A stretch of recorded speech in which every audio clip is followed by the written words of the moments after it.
पूर्व श्लोक में देही की निर्विकारता का जो वर्णन हुआ है, आगे के श्लोकों में उसी का दृष्टांत रूप से वर्णन करते हैं। मनुष्य जैसे पुराने कपड़ों को छोड़कर दूसरे नए कपड़े धारण कर लेता है, ऐसे ही देही देही जो है, हमारा शरीर जो है, पुराने शरीरों को छोड़कर दूसरे नए शरीरों में चला जाता है। इसी अध्याय के 13वें श्लोक में सूत्र रूप से कहा गया था कि देहांतर की प्राप्ति के विषय में धीर पुरुष जो होते हैं वो शोक नहीं करते। अब उसी बात को उदाहरण देकर स्पष्ट रूप से कह रहे हैं कि जैसे पुराने कपड़ों के परिवर्तन पर मनुष्य को शोक नहीं होता, ऐसे ही शरीरों के परिवर्तन पर भी शोक नहीं होता। ऐसे ही शरीरों के परिवर्तन पर शोक नहीं होना चाहिए हमें। कपड़े मनुष्य ही बदलते हैं, पशु पक्षी नहीं। अतः यहां कपड़े बदलने के उदाहरण में नर पद दिया है। यह नर पद मनुष्य योनि का वाचक है और इसमें स्त्री पुरुष बालक बालिकाएं, जवान बूढ़े आदि सभी आ जाते हैं। जैसे मनुष्य पुराने कपड़ों को छोड़कर दूसरे नए कपड़ों को धारण करता है, ऐसे ही ये देही पुराने शरीरों को छोड़कर दूसरे नए शरीरों को धारण करता है।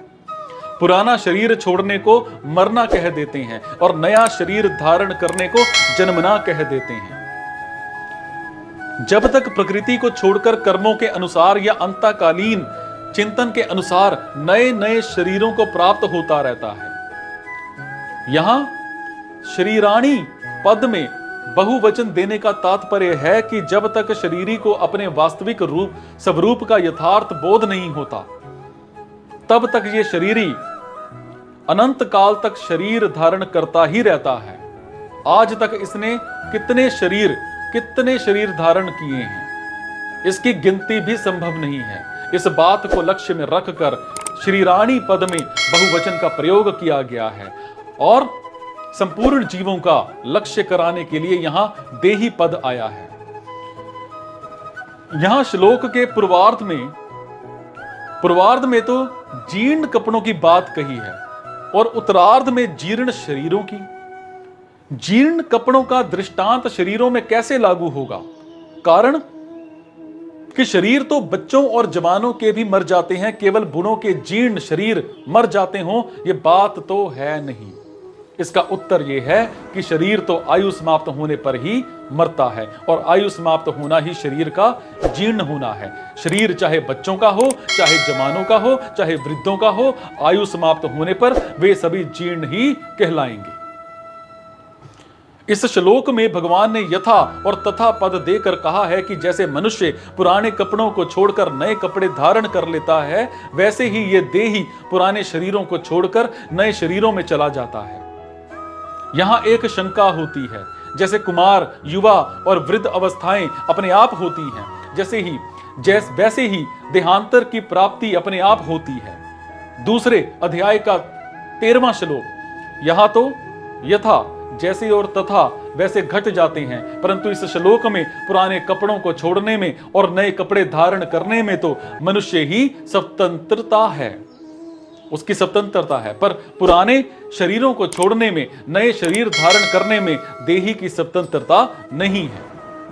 इसीलिए यहां यथा और तथा कैसे घटेंगे, इसका समाधान है कि यहां भगवान का तात्पर्य स्वतंत्रता परतंत्रता की बात कहने में नहीं है, प्रत्युक्त शरीर के वियोग से होने वाले शोक को मिटाने में है।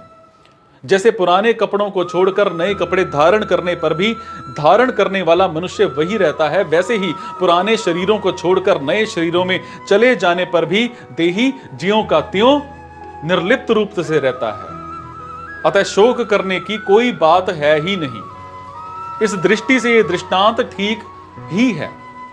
दूसरी शंका यह होती है कि पुराने कपड़े छोड़ने में और नए कपड़े धारण करने में तो सुख होता है, पर पुराने शरीर छोड़ने में और नए शरीर धारण करने में दुख होता है। अतः यहां यथा और तथा कैसे घटेंगे, इसका समाधान यह है कि शरीरों के मरने का जो दुख होता है वो मरने से नहीं होता, प्रत्युक्त मरने का जो दुख होता है वो मरने से नहीं होता, प्रत्युक्त जीने की इच्छा से होता है। मैं जीता रहूं ऐसी जीने की इच्छा अंदर में रहती है, आपके अंदर रहती है और मरना पड़ता है, तब दुख होता है। तात्पर्य यह हुआ कि जब मनुष्य शरीर के साथ एकात्मता कर लेता है, एकात्मता कर लेता है, तब वो शरीर के मरने से अपना मरना मान लेता है और दुखी होता है। परंतु जो शरीर के साथ अपनी एकात्मता नहीं मानता, उसको मरने में दुख नहीं होता, प्रत्युक्त आनंद होता है। जैसे मनुष्य कपड़ों के साथ अपनी एकात्मता नहीं मानता तो कपड़ों को बदलने में उसको दुख नहीं होता, कारण कि वहां उसका ये विवेक स्पष्टता जागृत रहता है कि कपड़े अलग हैं और मैं अलग हूं। परंतु वही कपड़ों का बदलना अगर छोटे बच्चे का किया जाए तो वो पुराने कपड़े उतारने में और नए कपड़े धारण करने में भी रोता है। उसका ये दुख केवल मूर्खता से, नासमझी से होता है। इस मूर्खता को मिटाने के लिए ही भगवान ने यहां यथा और तथा पद देकर कपड़ों का दृष्टांत दिया है। यहां भगवान ने कपड़ों के धारण करने में तो क्रिया दी, पर शरीरों के धारण करने में संयाति मतलब जाता है वो क्रिया दी। ऐसा क्रिया भेद भगवान ने क्यों किया? लौकिक दृष्टि से बेसमझी के कारण ऐसा दिखता है कि मनुष्य अपनी जगह रहता हुआ ही कपड़ों को धारण करता है और देहांतर की प्राप्ति में देही को उन देहों में जाना पड़ता है। इस लौकिक दृष्टि को लेकर ही भगवान ने क्रिया भेद किया है,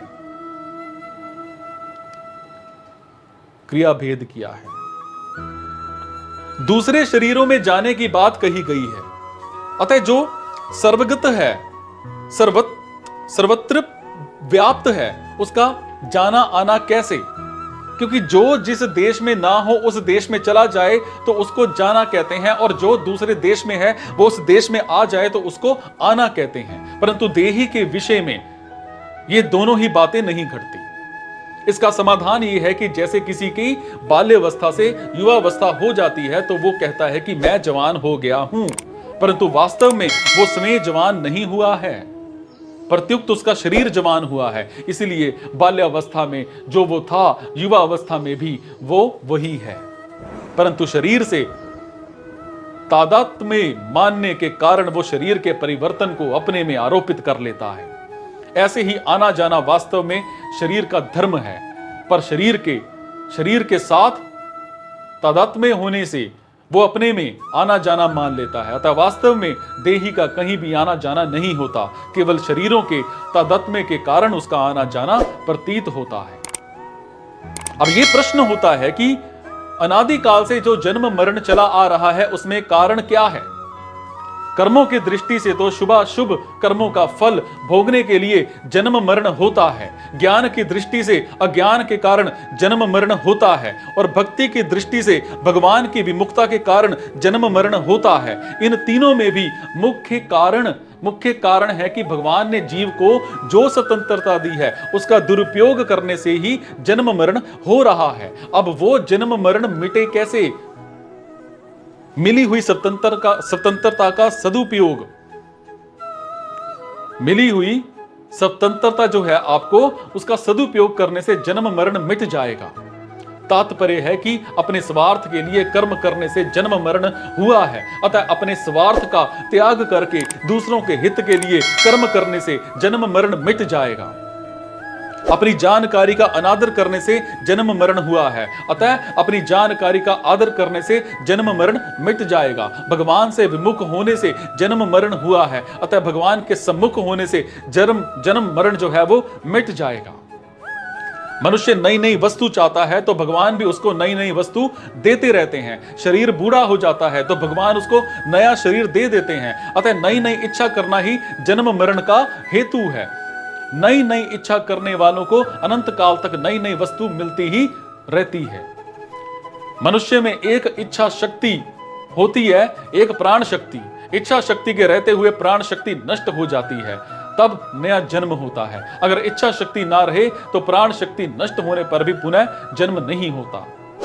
कोई भी दृष्टांत केवल एक अंश में घटता है, सर्वथा नहीं घटता। यहां पुराने कपड़े छोड़कर नए कपड़े बदलने का दृष्टांत जो है केवल इस अंश में है कि जैसे आदमी अनेक कपड़े बदलने पर एक ही रहता है, ऐसे ही स्वतः अनेक योनियों में अनेक शरीर धारण करने पर भी एक वही का वही रहता है। जैसे पुराने कपड़ों को छोड़ने से हम मर नहीं जाते और नए कपड़े धारण करने से हम पैदा नहीं हो जाते, ऐसे ही पुराने शरीर को छोड़ने से हम मर नहीं जाते और नया शरीर धारण करने से हम पैदा नहीं हो जाते। तात्पर्य है कि शरीर मरता है, हम नहीं मरते। अगर हम मर जाएं तो फिर पुण्य पाप का फल कौन भोगेगा? अन्य योनियों में कौन जाएगा? बंधन किसका होगा? मुक्त कौन होगा?